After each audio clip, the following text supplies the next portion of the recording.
Ya, agama Kristen adalah agama yang dilarang praktik.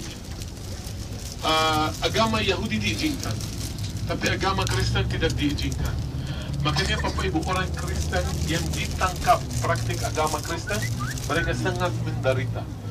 Ada periode penderitaan, periode pembantaian buat orang Kristen pertama. Contohnya kemarin, Anda ke Santa Catherine, ya, Santa Catarina di Sinai, ya, itu salah satu martir Kristen yang menolak menyerah iman dia pada Yesus Kristus di abad ketiga, ya, itu satu contoh. Makanya ini periode penderitaan, banyak martir di agama Kristen. Puncaknya itu tahun 303 di Roma, ada kaisar yang sangat capek dan lelah. Banyak masalah, kacau di seluruh kerajaan Romawi, di dalam, di luar. Kaisar itu dia pergi dan tidur satu malam. Di malam itu dia mendapat penglihatan.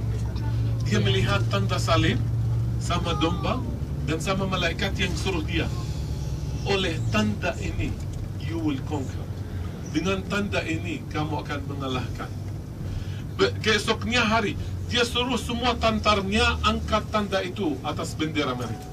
Nama kaisar itu Konstantin. Dia mengalahkan semua musuhnya di cara ajaib dengan tanda salib itu.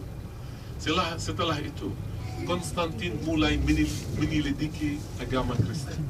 Ibunya namanya Helena, ya. Dia melakukan beberapa tahap untuk meresmikan agama Kristen.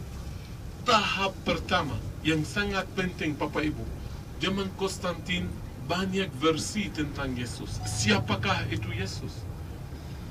Siapakah itu bayi yang lahir ini di Bethlehem? Apakah itu nabi manusia? Apakah dia Tuhan? Apakah dia punya kudrat keilahian dan kudrat kemanusiaan? Harus ada satu azas untuk semua orang Kristen, ya. Makanya dia suruh semua para ahli teologi berkumpul dari seluruh kerajaan Romawi, dari paling ujung ke paling ujung, di satu kota yang sekarang berada di Turki, waktu itu di bawah Roma. Dan dia suruh mereka, kamu tidak boleh keluar sampai kamu menuliskan azas agama Kristen. Anda tahu apa yang mereka menuliskan? Anda tahu apakah mereka keluar dengan apa? Yang namanya I believe. Pengakuan iman Rasul. Aku percaya. Dari Konstantin. Sekarang semuanya jelas, ya. Tiba-tiba semuanya jelas. Tahap yang kedua, kredo. Ya, kredo. Ya. Tahap yang kedua Bapak Ibu, Konstantin tidak bisa lanjut di Roma sebagai ibu kota. Di Roma banyak kuil-kuil, banyak ibadah berhala, dan dia tidak mau bikin perubahan pesat, drastik, karena jumlah orang Kristen masih sedikit, cuma 10%. Makanya dia memindahkan ibu kota dari Roma ke Bizantium.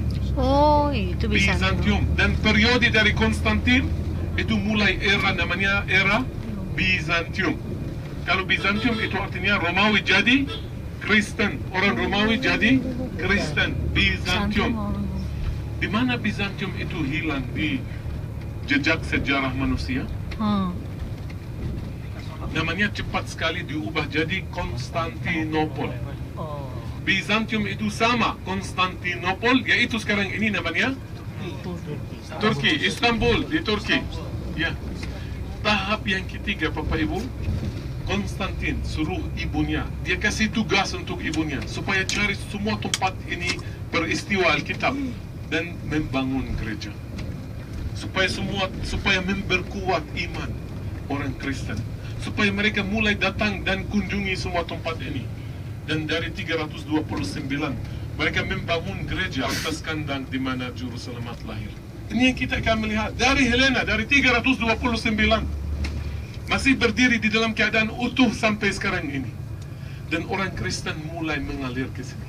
Dari 329 sampai Anda Bapak Ibu, bayangkanlah bahwa Anda bikin sejarah. Anda sebagai orang Kristen yang datang untuk berziarah tempat di mana Juru Selamat lahir, sama seperti bermiliar-miliar orang Kristen yang sudah mengalir ke sini. Ada yang sudah ke sini 2 kali, 3 kali. Ya, makanya luar biasa Bapak Ibu. Dan semua orang Kristen ini yang datang untuk ziarah ke sini, para peziarah diberi nama bahasa Yunani Hagia Kristen. Yang kemudian saudara kita orang Islam meniru dan jadi Hagia, jadi Haji. Selalu meniru ya? Ya, itu dari Kristen, dari Hagia.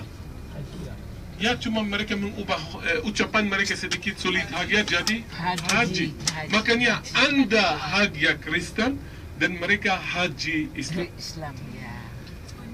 Ya, sebentar lagi kita akan turun Bapak Ibu dan naik ke gereja. Tolong bersama-sama karena ramai di sini ya. Kita bersama-sama dan kita turun di sini naik ke itu kandang di mana Juru Selamat lahir. Yang di atasnya sekarang ini ada gereja Nativity Ratu Helena.